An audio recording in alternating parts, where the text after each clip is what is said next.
اس لیے تو میں ان کرداروں کا نام لیتا ہوں۔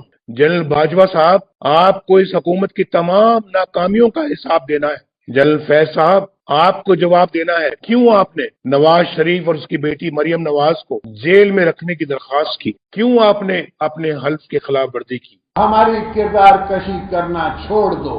اگر ہم نے آپ کی شروع کی تو پتہ نہیں پاکستان بننے سے آج تک کتنے جنرلوں کی شروع ہو جائے گی۔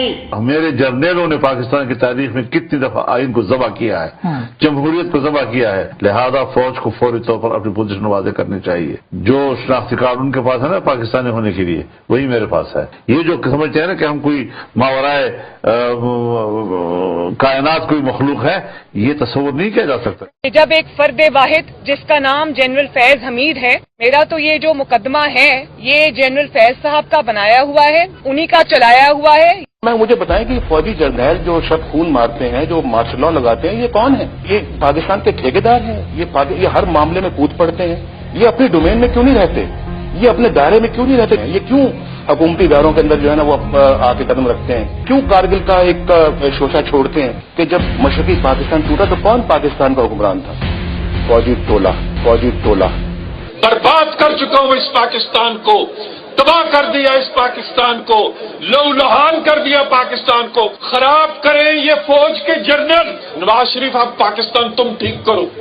ہمارے سارے سماج دشمن عناصر ان ایجنسیوں کی پیرول پہ ہیں۔ ہمارے ملک کے تمام بدماش سماج دشمن عناصر جناب اسپیکر ہماری ایجنسیوں کی پیرول پہ ہیں۔ اور ابھی نندن کی کیا بات کرتے ہیں؟ مجھے یاد ہے چیف آف آرمی اسٹاف تشریف لائے، پیر کانپ رہے تھے، پسینے ماتھے پہ تھے، اور ہم سے شاہ محمود صاحب نے کہا کہ خدا کا واسطہ ہے اب اس کو واپس جانے دیں، کیونکہ 9 بجے رات کو ہندوستان پاکستان پہ اٹیک کر رہا ہے۔ وہ کوئی ہندوستان نے اٹیک نہیں کرنا تھا، کچھ نہیں ہونا تھا، صرف گھٹنے ٹیک کے ابھینندن کو واپس بھیجنا تھا۔ واضح طور پر ہماری بات سن لی جائے کہ اگر کسی کے دل و دماغ میں ملک پر مارشل لاء مسلط کرنے کا ارادہ ہے، یہ صرف اپنے خلاف محاذ بنانے کا سبب بن سکتا ہے۔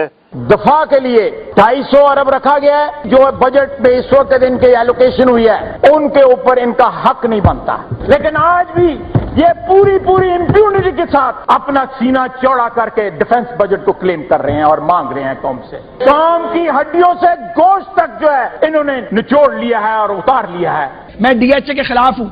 میں سمجھتا ہوں کہ فوج کو پلاٹ نہیں بانٹنے چاہیے، جرنیلوں کو پراپرٹی ڈیلر نہیں ہونا چاہیے۔ پاکستان ڈیموکریٹک الائنس کی قیادت بیٹھ کر لانگ مارچ کا اعلان کرے گی، اور یہ بھی آپ کو بتا دوں کہ اس بات کا بھی فیصلہ کرے گی کہ لانگ مارچ اسلام آباد کی طرف کیا جائے یا لانگ مارچ راولپنڈی کی طرف کیا جائے۔